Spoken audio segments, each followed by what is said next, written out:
Olá, pessoal. Eu sou a Valesca Karsten, mãe do Tiago e da Roberta. Sou educadora, pesquisadora, empresária e proprietária da Escola de Educação Infantil Caracol de Porto Alegre há 34 anos. Hoje, dia 1º de junho, estamos gravando em Porto Alegre o segundo episódio do Pod Mãe, que é um projeto meu de um podcast que traz pessoas que têm muito para contribuir e trocar experiências. Esse espaço é de acolhimento e de um olhar para cuidar de quem cuida.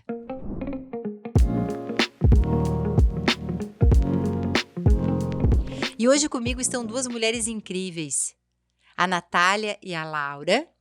Muito obrigada por terem vindo, queridas. É uma honra para mim estar com vocês nesse momento tão difícil e delicado que estamos passando.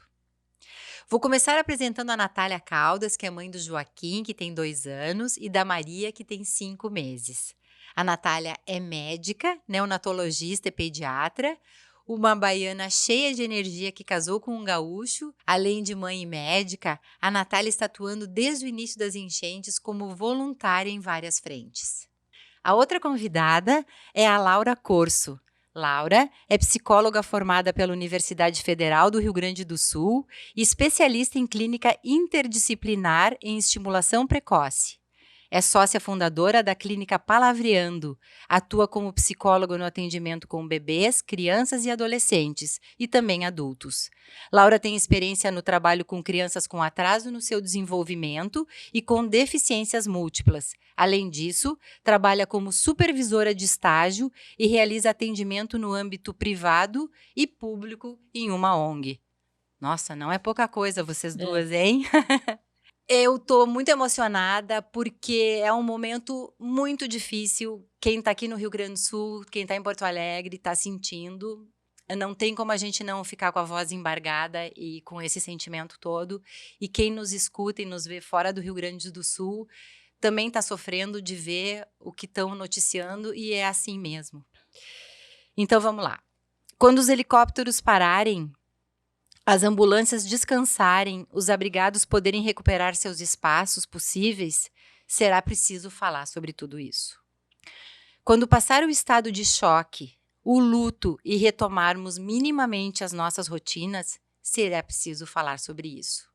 Eu acho que falar, narrar, contar é o que faz parte da elaboração para a gente que dá conta de tanta coisa poder seguir em frente. E é por isso que a gente está aqui.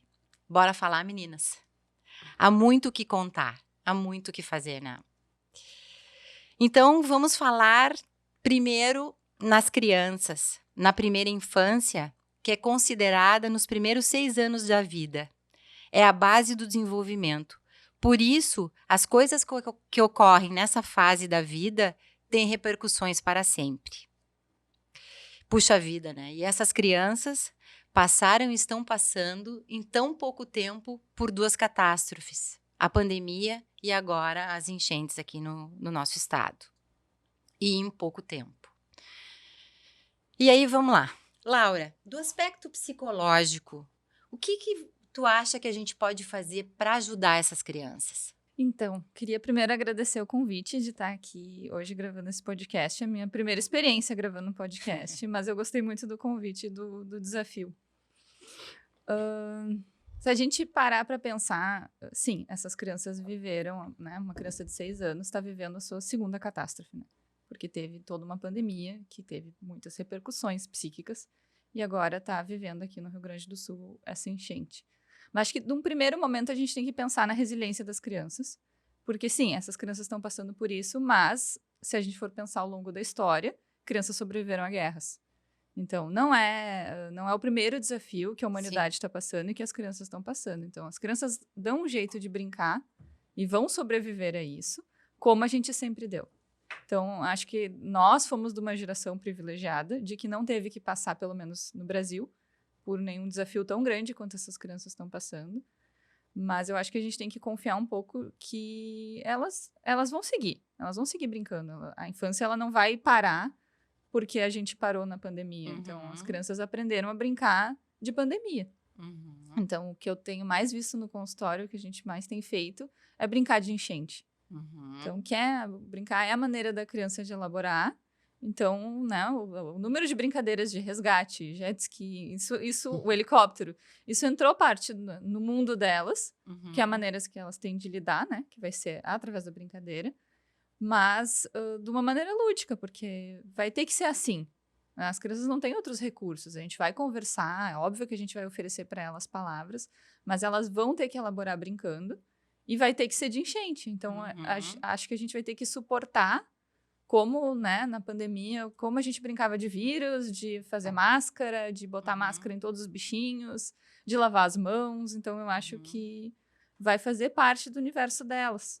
Sim, eu concordo contigo e vejo isso muito no meu trabalho com as crianças, a questão da importância da brincadeira. Às vezes os adultos acham que o brincar não é uma coisa assim tão importante e é o mais importante, porque é onde eles conseguem fazer de conta e enxergar de uma outra forma. Eu outro dia estava com uma criança de 2 anos comigo e esses dias todos de chuva, essas crianças ficaram muito em casa. E eu percebi que não tinha, ela estava com muita energia represada. E assim, não era só pintar, não era só conversar, não era só cantar. Tinha que ter uma coisa mais motora. E aí tinha um pedacinho de fita e ela foi de um lado e ela disse assim, isso é uma cobra de água e daí é minha cobra. E aí ela disse assim, tu puxa e diz que é tua. Daí briga comigo. Daí eu comecei, puxa, tipo um cabo de guerra com aquela cobra imaginária. Daí ela falou assim, Vavá, vamos brincar de bigar? Então, assim, aí eu digo, vamos. Daí eu fazia, é minha. Ela dizia, é minha. E aí a gente ficou naquela, ela se esquentou porque era um dia frio. Ficou com as bochechinhas bem cor-de-rosa. E amor, e aí começou com os recursos. Aqui embaixo tem água. A cobra vai fugir. Não, mas é minha, mas é minha, mas é minha. Então, assim, e sabe que me fez muito bem brincar daquilo, porque eu também me aliviei. Então, eu acho que as mães, né, a gente pensando nas mães também, com tanta coisa, e que às vezes não tem energia, não tem... Puxa, tanta gente perdeu tudo. Mas ter um espaço com a criança, que às vezes não precisa nem falar, é olhar para aquela criança. Uma das coisas que eu vi também dentro do abrigo que me deixou com o coração bem quentinho também foi isso. O quanto as crianças brincavam no abrigo, que tinham voluntários específicos para as brincadeiras. Então, aquilo me tocou muito, assim, de as crianças se divertirem diante de tudo aquilo que estava acontecendo. Então, era muito legal ver os voluntários, ver todas as crianças brincando diante daquilo tudo. Tanto que quando as mães iam buscar, eles não queriam ir embora. Eles queriam continuar ali naquela brincadeira, brincavam de diversas coisas.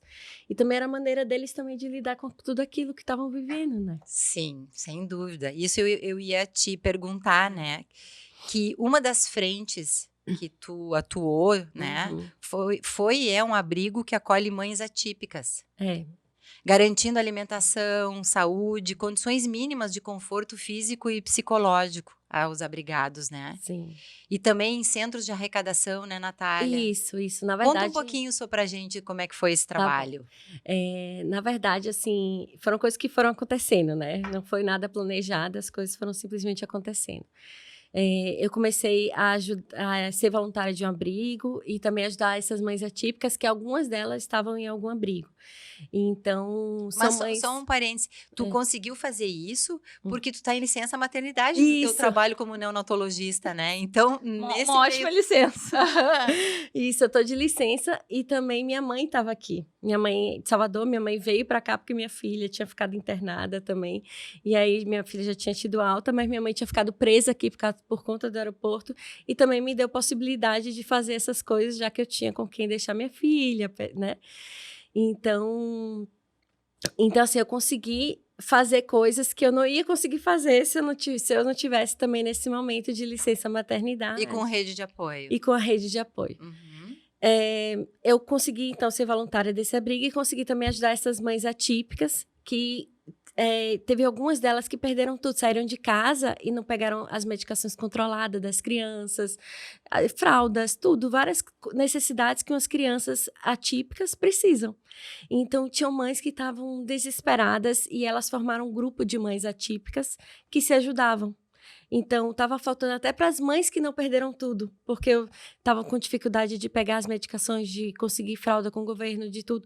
Então, a gente foi formando uma corrente, eu conseguindo aqui, conseguindo lá, e a gente foi se ajudando. Então, realmente, assim, é uma situação que a gente vai indo atrás, a gente não pensa, a gente só vai e vai tentando ajudar o máximo que a gente consegue. Né? Então a gente, tanto que uma dessas mães, a gente vai, conhece a criança, consegui conhecer uma criança atípica, conversei. Então é bem gratificante a gente conseguir ajudar o mínimo que possa essas mães e dar o mínimo de conforto e ajuda para elas, pelo menos naquele momento. Eu imagino. E aí, quando tu chegava em casa, Ai, a outra jornada de sim, duas a crianças outra pequenas. jornada. Tanto que depois eu largava o celular, largava tudo e ficava só com as crianças, né? Porque era consumida por eles depois. Eu me dei conta, não sei vocês, mas no dia do feriado, agora quinta-feira, hoje é sábado, anteontem, depois do almoço, eu sentei um pouco no sol e eu não consegui ficar sentada. Daí eu pensei assim, o que está acontecendo comigo? Aí eu me dei conta que eu estava desde o dia 1º de maio, meio eu perdi a referência do que era dia e o que era noite, porque a minha rotina mudou. Né? Aquele repique de chuva foi horrível. E assim, lidar com tantas situações, né? Eu lido com uma escola. Uma escola tem muita gente, então tu fica escutando e tu fica tentando ajudar quantas coisas de doações chegaram. Sim. E a gente alcançou até para a Natália levar nesses lugares mais urgentes de roupas, funcionários. Foi Foi não. E não e não é 100 metros rasos, né? É uma maratona para muito tempo, há muito o que fazer. E eu acho que o que a gente percebeu, pelo menos eu percebi, que todos os locais que a gente tem contato, sempre teve alguém que perdeu tudo. No hospital onde eu trabalho, teve muita gente que perdeu tudo. No salão, no prédio, na escola, em tudo quanto é lugar, teve sempre alguém que perdeu tudo. Então, realmente, assim, essa rede que a gente viu se construindo, das pessoas se ajudarem, foi lindo de ver, assim. Chega a me arrepio, porque foi muito lindo. Eu ajudar essas mães atípicas, não foi só eu sozinha, eu consegui a ajuda de várias pessoas. De uma colega que conseguiu receita, uma outra que conseguiu isso, outro que conseguiu aquilo. Uma outra mãe que também conseguiu um contato de alguém para conseguir água potável. Então, foram, assim, várias situações de pessoas que se ajudaram. Então, foi assim que a gente foi conseguindo. Eu também não consegui nada sozinha. Claro, mas também nós ficamos na escola 17 dias sem água. Nossa. E aí os pais traziam água potável e a gente conseguia água de uma piscina, de um prédio perto para limpeza. E a gente trabalhou todo esse tempo como uma rede de apoio, um ajudando o outro. Isso também é uma coisa... É que agora tá tudo tão perto que a gente não... Mas quando tu imagina que tu vai trabalhar com uma escola 17 dias sem água, né? E a gente trabalhou e acho que fortaleceram os laços, né? Eu até vi a Luciana Slonka, uma psi, colocar que a gente estava atravessando por uma enchente. Achei tão bonito, né? Porque todo mundo tá se ajudando, né? Isso é muito legal. Mas voltando um pouquinho, Laura, na questão da infância, do tempo do brincar, de ter tempo, o tempo da curiosidade, da criatividade, de não ter preocupações, ao menos deveria ser, né? E eu queria te perguntar, assim, como as mães, os pais, as professoras, as cuidadoras, os cuidadores podem agir quando percebem que uma criança não consegue brincar? Eu acho que o não conseguir brincar tem que ser sempre o nosso principal termômetro. Eu acho que uma criança saudável, uma criança que tá bem, que tá, né, com o seu desenvolvimento ok, é uma criança que tá brincando. Então, acho que não brincar é um dos primeiros sinais de alerta, assim, porque nem toda criança sofre da mesma maneira. Acho que tem crianças que sofrem de uma maneira muito barulhenta, que gritam, que chutam, que brigam na escola, que mordem. Então, essas crianças, na verdade, são sempre as primeiras que chegam no consultório, assim. Então, né, são as crianças que se percebem o sofrimento. Mas tem muitas crianças que sofrem quietinhas. Então, que ficam mais quietas, que comem menos, que acabam falando menos. Que dormem mais. Que dormem muito. Então, e geralmente essas crianças são taxadas como as crianças quietinhas, calminhas. Sim. E às vezes, assim, dão menos trabalho. Né, os pais já estão tão cansados que acabam, né, nem achando tão ruim ela tá mais quietinha. Porque nem não perceber que isso também é um sinal de sofrimento. Então, eu acho que... Mas isso aparece na brincadeira. né? Uma criança que está mais apática, que está mais tempo querendo ficar no celular ou na frente da TV, né? Ou até jogando, assim, são atividades passivas, assim, que não precisa tu ter um engajamento, assim, tu botar a tua criatividade. E sim, a energia de estar com o olhar do outro, interagindo com o outro, fazendo... É difícil brincar. Envolve muita negociação. Sim. Então, para brincar, a gente esquece porque a gente cresceu. Mas a gente passou por isso. Mas brincar, tu tem que negociar, tu tem que te impor, tu tem que ceder, tu tem que... É muito complexo. Então, se a criança um pouco abre mão disso, é porque talvez ela não esteja com energia, não esteja conseguindo. Então, eu acho que esse é um sinal muito claro, né? De se a brincadeira não está bem. E é através da brincadeira que a criança vai elaborar tudo, né? Então, eu adoro quando os pais contam um segredo, assim, ele não sabe que a avó tá doente, ou a gente ainda não contou que... vai ter um maninho. Vai ter um maninho. Isso, assim, aparece na brincadeira, na primeira sessão, assim. Então, eu me lembro que a mãe contou, ele ainda não sabe que eu tô grávida, então vai ter um maninho, a gente ainda não contou. O primeiro brinquedo que a criança pegou foi uma matrioshka, que são aquelas bonequinhas, e disse, e agora tem um bebezinho bem pequenininho dentro da mamãe. Não sabe ainda. Então, eu acho que a gente não pode considerar as crianças né, não espertas. Acho que a gente tem que levar em consideração que elas prestam atenção em tudo que os adultos estão falando. Se os adultos falam baixinho, aí sim que elas vão aumentar a audição delas em 1000%. Sim. Né? Se tem 2 adultos cochichando e uma criança brincando, pode ter certeza que ela vai parar a brincadeira para ficar mais atenta, ouvindo o que está acontecendo, porque as crianças são muito ligadas. Por isso, né, agora pensando nesse momento, isso é uma coisa que eu tenho conversado com as mães, assim, os pais, de procurar evitar de falar dessas coisas mais... Não é, eu acho que tem que falar com as crianças sobre o que está acontecendo de uma forma verdadeira, de uma forma clara, mas tem coisas que pode evitar de falar.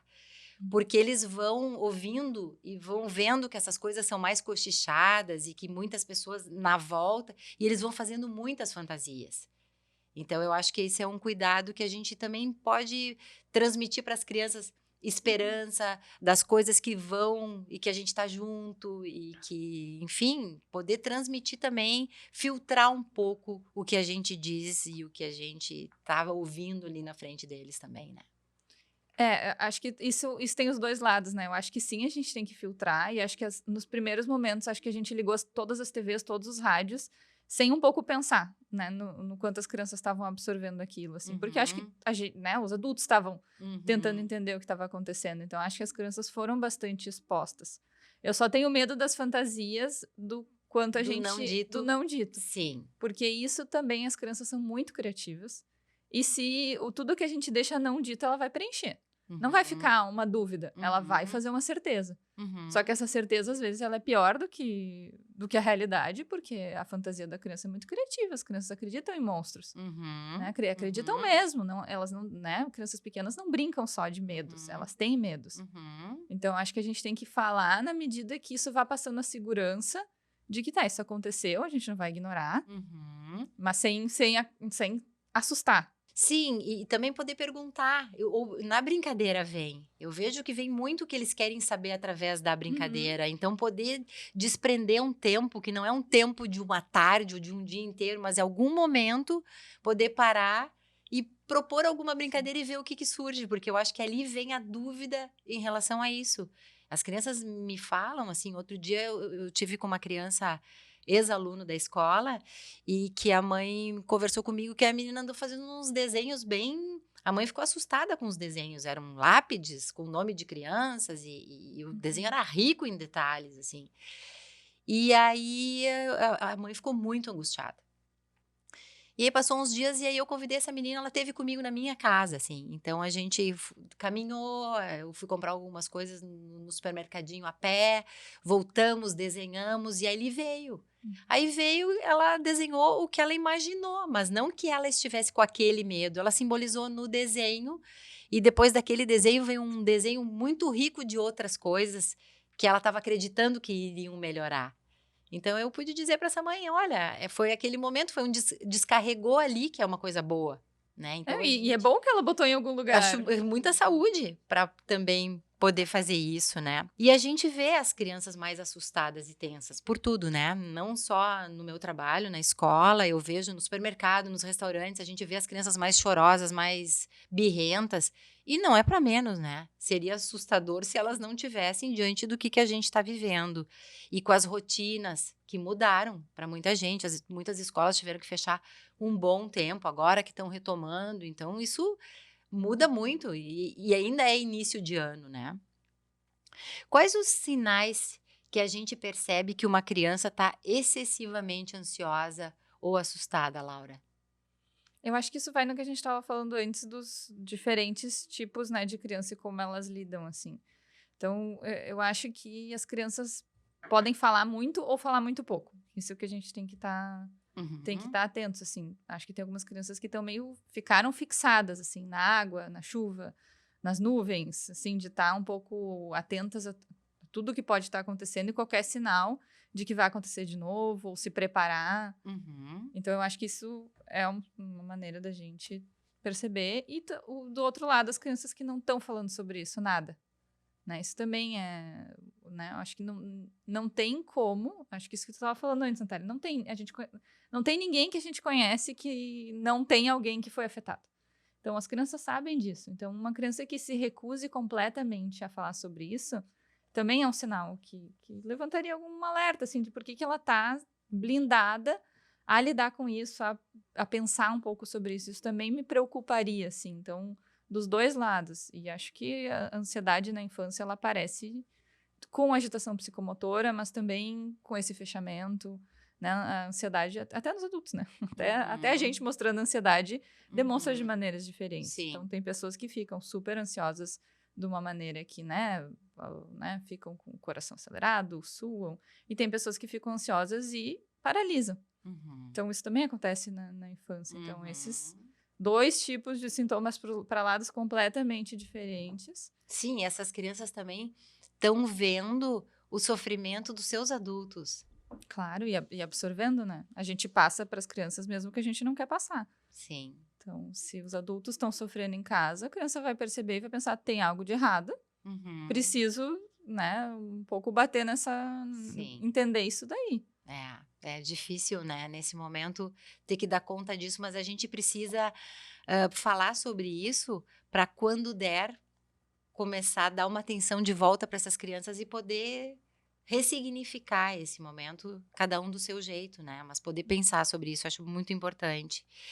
E, Nath, quais as medidas preventivas as mães podem tomar para proteger as suas crianças contra infecções e doenças comuns em situações de enchente? O que te ocorre, assim, para a gente ajudar?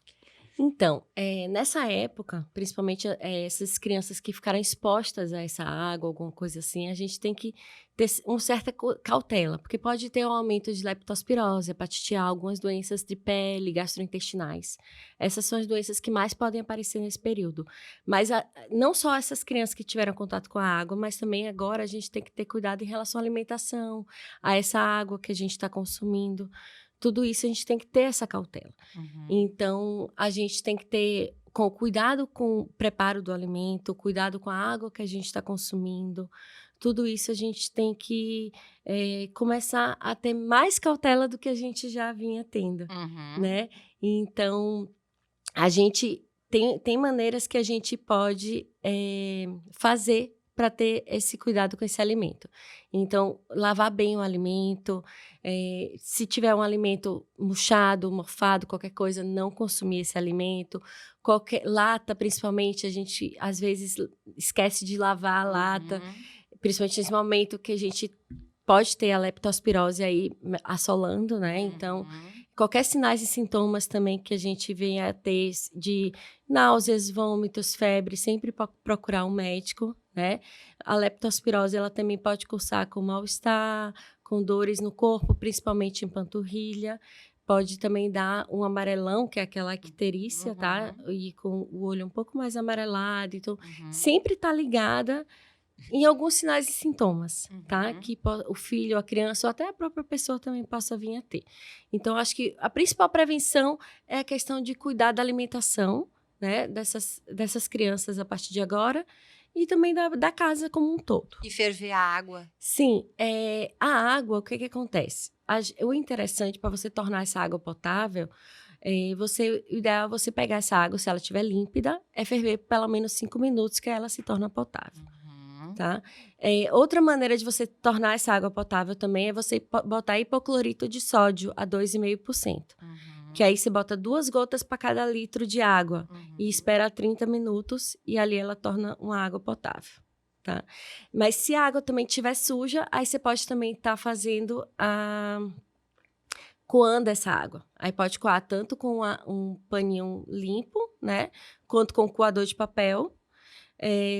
E tentar tornar essa água mais limpa possível. Aí depois disso, ou ferver ou usar o hipoclorito, que a gente encontra em qualquer supermercado também. Ai, que legal. São dicas importantes, né? Uhum.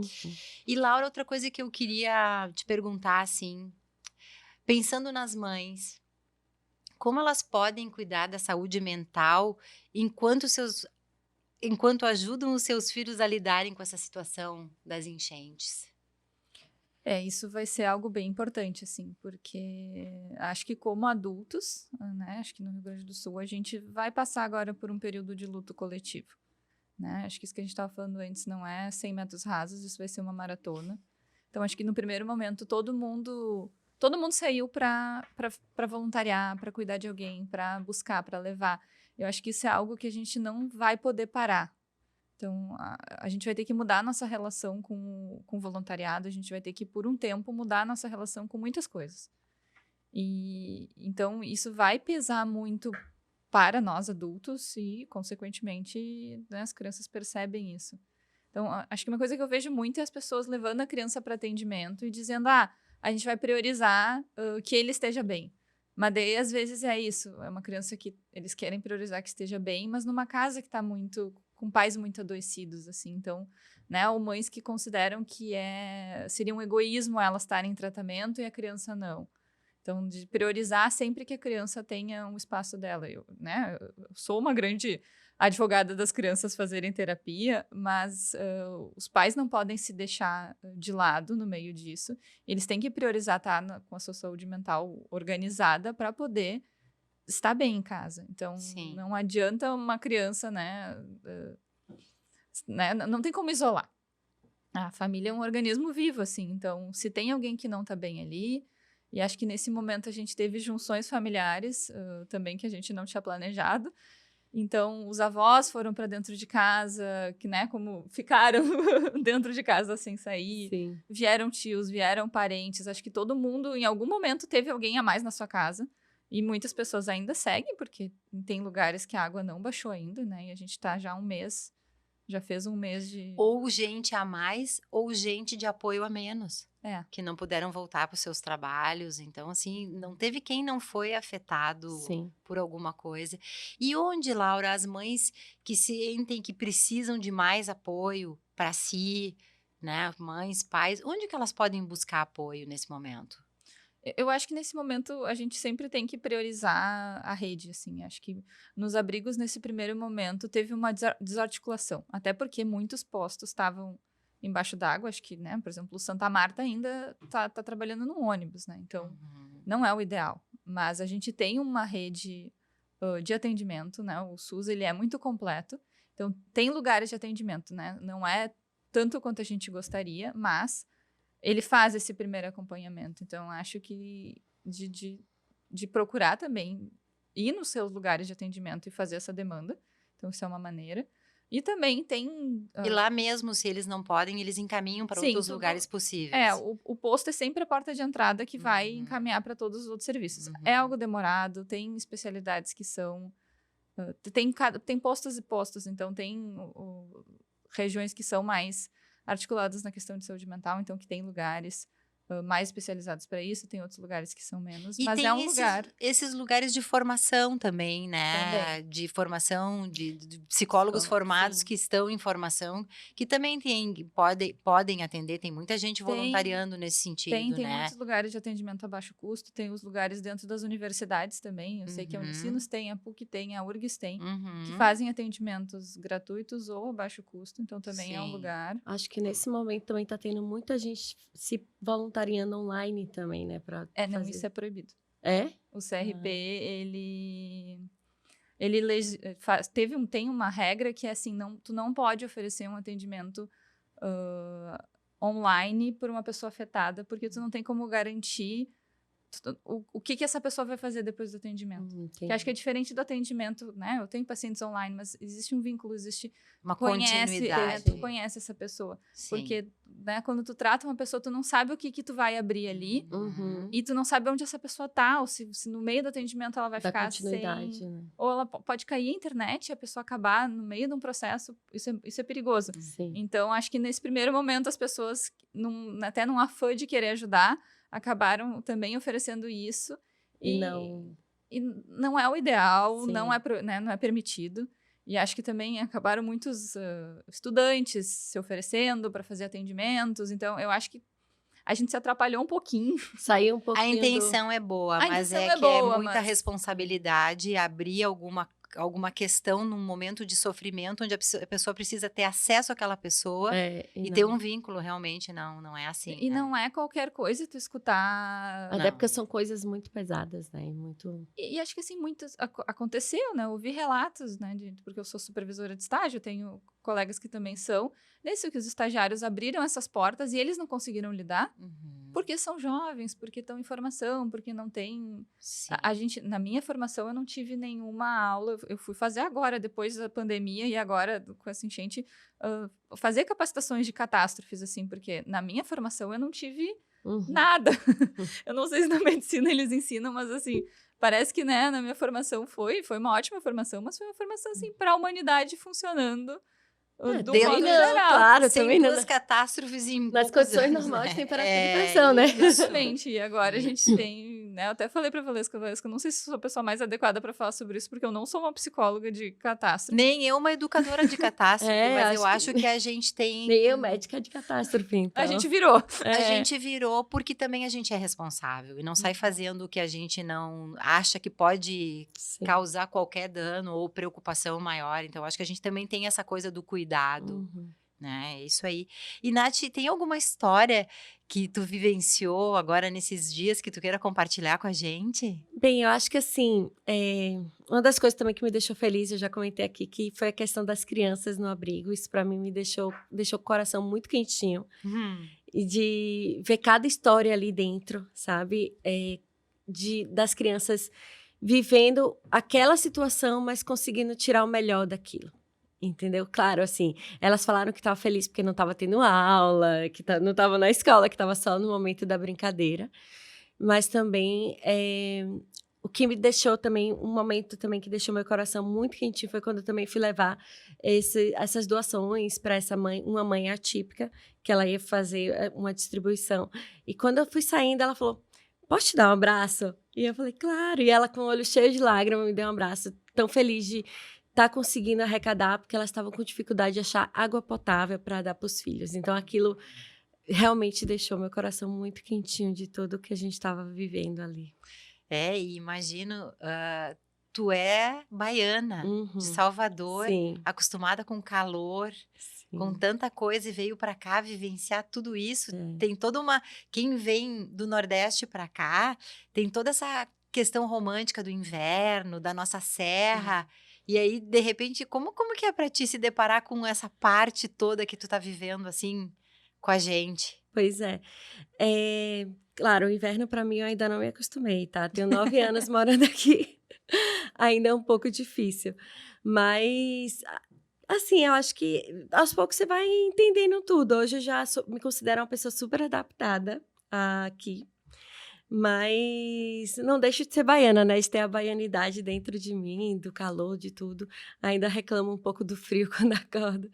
Mas, agora já me sinto... Já internalizou, já tenho 2 filhos gaúchos. É uma gaúcha, põe acolhida aqui, com todo o trabalho lindo que está fazendo.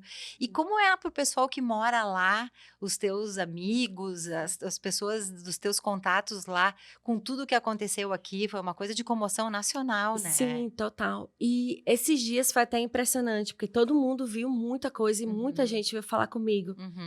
E esses dias eu tava conversando com meu pai, com minha madrasta, e eles não tiveram a real noção das coisas que estavam acontecendo, mesmo com aquela comoção toda. Que eu falei coisa do dia a dia, de a gente pegar água da piscina para fazer a limpeza, para dar descarga, para qualquer coisa, a gente não tava sem água. E eles falaram, nossa, eu não sabia que chegou a esse ponto de tantas coisas que foram acontecendo. Eu falei, sim, chegou a esse ponto. Então, claro, foi uma comoção nacional, eles viram muitas coisas. E eu acho que quando a gente vai passando e mostrando para eles também a coisa do nosso dia a dia, que eles vão percebendo algumas coisas que é diferente, assim, de você ver na televisão, né? Das coisas que a gente vai vivendo ali, vivenciando. Eu nunca imaginei viver isso, nunca. E assim, não poder tomar banho, porque assim, a água não tinha água, Não né? Pontos da cidade demorou mais, porque eram mais altos, e aí o medo de... A gente se dá conta também quanta coisa a gente vai precisar revisar. Foi uma série de coisas, eu acho que agora tá tudo aqui e a gente vai elaborando Sim. na medida que vai passando. A gente está falando assim, nesse mês ainda, 1º dia de junho, mas a gente está vivendo isso há 20 e tantos dias, tem muita coisa. Então, eu acho que a ideia da gente se encontrar é para poder falar sobre isso também, para a gente elaborar e assim, pegar um fôlego para seguir enfrentando tudo isso da melhor maneira possível, né? Sim. Eu vou te falar que eu também fiquei... Coisas que a gente vai passando, que a gente nunca imaginou passar. Quando eu fui levar minha mãe para ela poder tentar voltar para Salvador... Sim, essa história é muito porque boa. foi muito sufoco. Eu demorei 4 horas para chegar até em Canoas, por Alvorada, enfim, dando a maior volta. E a gente foi Sim, porque Canoas agora, a base aérea está servindo de apoio porque o nosso aeroporto está interditado sem prazo para voltar, Só né? que na época que eu fui levar ela... Foram os primeiros dias, né? Não tinha voo comercial. Tinha voo comercial. Sim. O voo comercial começou agora. Sim. Ela foi para lá para tentar um voo pela FAB, entendeu? Pela aeronáutica. Então, ela conseguiu um voo. Ela ficou lá a gente chegou lá às 5h30 da tarde. Ela só conseguiu um voo 5h30 da manhã para ir para o Rio de Janeiro. Então, ela, pela aeronave da aeronáutica, assim. Então, ela conseguiu um voo para ir para o Rio de Janeiro. E do Rio de Janeiro, quando ela chegou lá, eu consegui um voo para ela para ir para Salvador. Então, foi... E quando eu tava lá, eu ficava pensando, meu Deus, como é que eu vou voltar para Porto Alegre? Como é que eu vou voltar para Porto Alegre? Porque a gente se desespera, assim. Mais tempo de Canoas para Porto Alegre e Canoas do que um voo daqui para Salvador. Exatamente. Imagina, o que a gente está vivendo, né? Então, realmente, assim, dá um desespero, assim, das coisas que a gente tá vivendo. É realmente sem precedentes, né? E eu selecionei aqui algumas dicas de livros para sugerir para os pais, que são livros muito legais para a gente poder usar as histórias, as metáforas para trabalhar com as crianças. Vou dizer aqui, então. Um é E a Chuva, a autora é Sabrina Fur, e esse livro tem distribuição livre e gratuita. É uma história que fala da diferença de uma chuva gostosa para essa que a gente teve, que encheu os rios todinhos e aumentou eles de tamanho, fazendo com que algumas cidades virassem grandes poças de lama. O outro é um livro que chama Os 4 Besourinhos de Piscinópolis, escrito pela autora Paula Teitelbaum, e é um projeto Beatles em Concerto 30 anos. O livro é inspirado nos 4 jovens de Liverpool que mudaram a música, e esse livro faz parte do letramento que teremos de pensar e agir para evitarmos os mesmos erros com o sistema de proteção das nossas cidades. Tem mais um que é muito legal, que se chama Aventura de Léo e a Enchente, de Lídia Sabadini.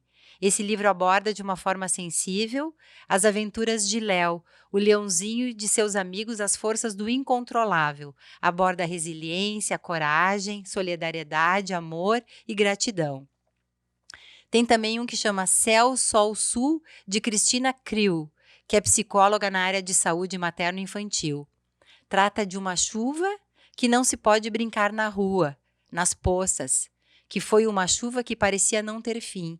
E assim a autora explica ao seu guri o que é uma enchente. Bom, antes de encerrar, eu queria dizer muito obrigada. Para mim foi reparador, não sei para vocês. Muito obrigada também, Valesca, pela Imagina. oportunidade, pelo convite. Eu acho que a ideia é que vocês possam se sentir melhor do que quando entraram, assim, um Sim. respiro. Passa muito rápido, né? É. Um podcast, a gente podia ficar mais tempo aqui. Uhum. E eu também queria agradecer a Lisale, que está me vestindo hoje, que é uma loja muito bacana, acolhedora também. Tem criação e fabricação própria, então a gente está estimulando aqui as marcas do nosso estado. Então, obrigada, meninas lá da Lisale. O @ delas é Lisale com Z Store. E a loja fica na 24 de outubro, 1676, aqui em Porto Alegre. Então é isso. Obrigada. Até o próximo. Obrigada. Obrigada.